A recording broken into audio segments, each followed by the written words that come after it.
countrymen, just to give you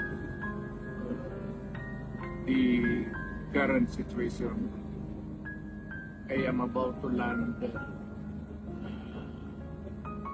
sa Hague. Galing ako Dubai, stopover for it's a long haul, it's a long flight. Okay lang po. Do not worry. And I think this is something to do with the law and order noon. At sinasabi ko naman sa mga polis, military na trabaho kayo at ako ang managot. So ito na nga, for all of the whatever happened in the past,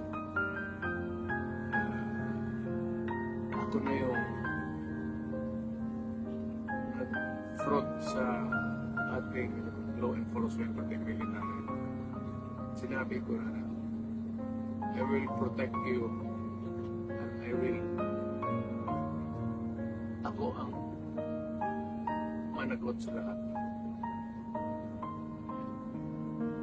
This will be a long legal proceedings. I say to you, I will continue to serve my country and so be it. Kung gano'n ang destiny ko.